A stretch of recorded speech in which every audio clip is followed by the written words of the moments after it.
அன்புமணி வேளாண்மை 2.0 திட்டம் இருக்கு, அது வந்து ரத்து செய்யணும். அதுல பல்வேறு குளறுபடி இருக்கு, அதெல்லாம் வந்து வேளாண்மை பாதிக்கும் சொல்லி வேளாண்மை வளர்ச்சியை சட்டமன்றத்தில் அறிவித்து சட்டமன்ற உறுப்பினர்கள்லாம் அதே போல் விவசாயிகளுடைய கருத்து, அதே போல் விவசாய சங்கத்துடைய கருத்து, மாவட்டந்தோறும் தமிழ்நாடு மாவட்டந்தோறும் விவசாயிகளை சந்தித்து பட்ஜெட்டு போடும்போது கருத்துக்களை கேட்கும்போது எங்களுக்கு கிராமத்திலே ஒவ்வொரு கிராமத்திற்கு ஒரு அதிகாரிகள் விவசாயியை சார்ந்த விவசாயத்தை வேளாண் துறையை சார்ந்த அதிகாரிகளை எங்களுக்கு செய்ய வேண்டும், ஆலோசனை கூற வேண்டும் என்ற கருத்தை முன்வைத்து அதனுடைய அடிப்படையில் 2.0 வட்டம் ஒரு கிராமந்தோறும் இங்கே வேளாண் துறை சார்ந்த அனைத்து துறையும் வேளாண் துறை, தோட்டக்கலைத்துறை, பல்வேறு துறைகளுடைய ஏஓக்கள் ஒரு ஒரு நாளைக்கு ஒரு திங்கட்கிழமைக்கு ஒரு பஞ்சாயத்து, செவ்வாய்க்கிழமைக்கு ஒரு பஞ்சாயத்து, புதன்கிழமைக்கு ஒரு பஞ்சாயத்து, அதே போல்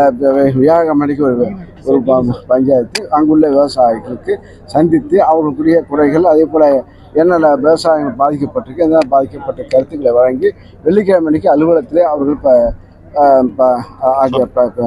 தெளிவுபடுத்த வேண்டும் என்ற அடிப்படையில் விவசாய விளைநிலங்களை பார்வையிடுவதற்கு பொறுப்பு ஒவ்வொரு ஏஓக்களுக்கு நாங்கள் துறையை சார்ந்த அதிகாரிகளுக்கு பொறுப்பு கொடுத்து அதை சும்மாவாக எந்தெந்த துறை இருக்காதோ அந்த அதிகாரிகள் அந்தந்த துறையிலே இருப்பார்கள் நிர்வாகம். ஆக இந்த விவசாயிகளை சந்தித்து விவசாயிகளை குறைகளை கேட்க வேண்டும் ஆக என்ற கருத்தை வைத்து தான் இது சட்டமன்ற உறுப்பினர் சட்டமன்ற எல்லோருடைய விருப்பத்துக்கேற்ப இந்த திட்டத்தை மாற்ற செய்திருக்கோம். எந்த அலுவலகத்திற்கு எந்தவித பிரச்சனையும் அவர்கள் இருக்காது. 2.0 அந்த வேலை பணியாற்றுகிற அதிகாரிகளுக்கு பணியாளருக்கு எந்தவித பணி பாதிப்பு இல்லை. விவசாயிகளை சந்திக்கணும், விவசாயிகளை சந்தித்து அவர்களே பார்க்க வேண்டும் என்ற பொறுப்பு உணர்ச்சி கொடுக்கப்பட்டிருக்கிறது. அதனால் அன்புமணிக்கு விவசாயம் அவர் செஞ்ச பழக்கம் கிடையாது.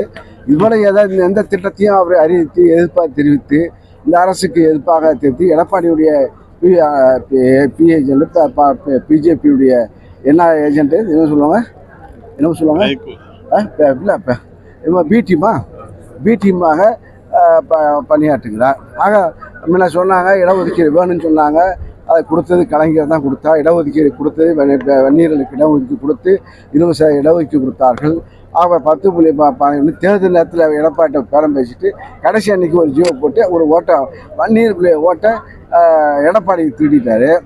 ஆக இப்போ இதுக்கு ஆணையத்தின் மூலமாக பரிந்துரைக்கப்பட்டால் தான் நாங்கள் செய்ய முடியும்.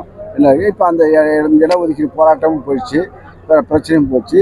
இப்போ அப்பா மோனுக்கும் இப்போ உள்ள பிரச்சனையை அவங்க முன்வைத்து போராடுகிறார்கள்.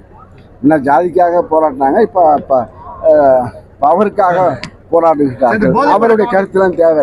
செய்திகளை உடனுக்குடன் தெரிந்து கொள்ள கீழ்கண்ட கேபிள் மற்றும் டிடிஹெச் நெட்வொர்க்குகளில் எம்நாடு செய்தி தொலைக்காட்சியை காணுங்கள்.